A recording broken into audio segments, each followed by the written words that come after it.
अस्सलामु अलैकुम वरहमतुल्लाह। बिस्मिल्लाहिर्रहमानिर्रहीम।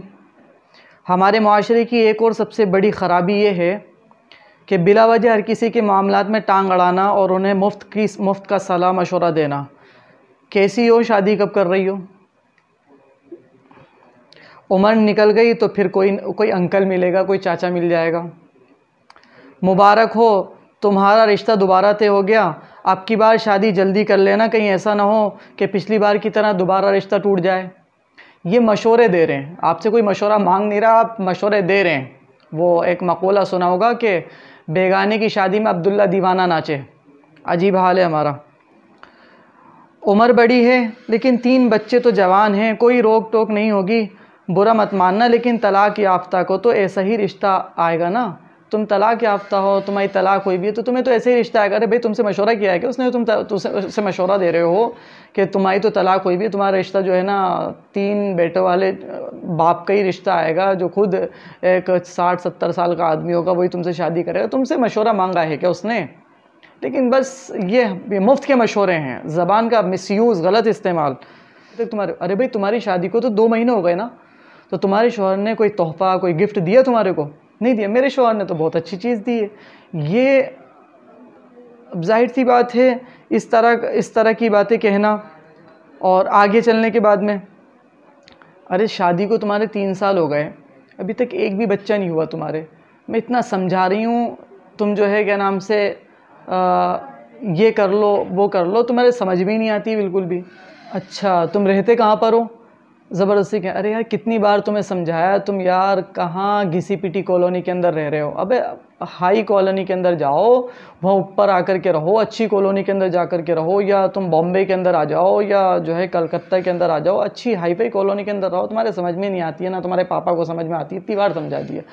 ये मुफ्त के मशवरे मांगे किसने? आपसे पहले बताएं।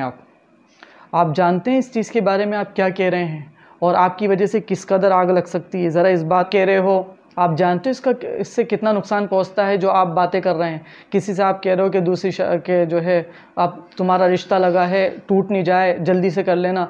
वो खुद भी नहीं चाहता था रिश्ता तोड़ना, लेकिन जाहिर सी बात है कोई मजबूरी रही होगी, कोई परेशानी रही होगी जिसकी वजह से उनके रिश्ते टूटे हैं, और अब दूसरा रिश्ता लगा है। तुमसे मशवरा किसने मांग लिया?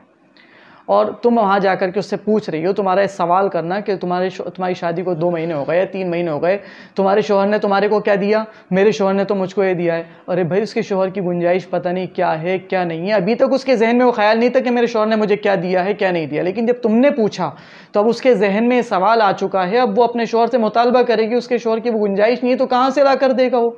तुम्हारी ज़बान की वजह से 2 मियाँ बीवी के दरमियान में आग लगा दी, ख़ानदानों के बीच में आग लगा दी। तुम उसे मशवरा दे रहे हो यहाँ से बेच करके बॉम्बे आ जाओ, कलकत्ता आ जाओ। अरे वो भी अकल रखता है, वो भी समझदार है कि हाई फाई कॉलोनी वो है, क्वालिफाइड कॉलोनी वो है, लेकिन उसकी गुंजाइश नहीं है। वो भी अक्लमंद है, रोटी खाता है तुम्हारी तरह, लेकिन तुमसे किसने मशवरा मांगा? फिजूल ज़बरदस्ती के अंदर आबेल मुझे मार, और ज़बरदस्ती में हर किसी के बीच में टांग अड़ाना, ये ध्यान रख लीजिए। आपने फरमाया, मन कान युमिनु बिल्लाहि वल यौमिल आखिर फलयकुल खैरन औ लियस्कुत, कि जो अल्लाह पर और आखिरत के दिन पर ईमान रखता है उसको चाहिए कि खैर की बात कहे, वरना खामोश रहे। और एक दूसरी रिवायत में पता चलता है कि जहन्नम में जो चीज़ दाखिल करने वाली, यानी जिसकी वजह से इंसान जहन्नम के अंदर दाखिल होगा, वो उसका मुंह और उसकी शर्मगाह, यानी प्राइवेट पार्ट्स का मिसयूज़, शर्मगाह का गलत इस्तेमाल है। ज़रा हम सोचें कि हम अपनी ज़बान के ज़रिए से कितना जहर उगल रहे हैं, हर जगह जाकर के उल्टे सीधे मशवरे देना और इस तरह के सवालात करना। किसने कहा? अगर इतनी ही हमदर्दी है मशवरा देने की, तो जब तक कोई मशवरा नहीं मांगे मशवरा मत दिया करें। दूसरा, आपको दिख रहा है तो उससे पूछें, अगर मेरे लायक कोई खिदमत हो तो आप मुझे बता दीजिएगा। आप ऐसी बात ना कहें जिससे जो है उस घर के अंदर उदम मच जाए। बहरहाल इन चीज़ों से हमें परहेज़ करना चाहिए, बचना चाहिए। अस्सलामु अलैकुम।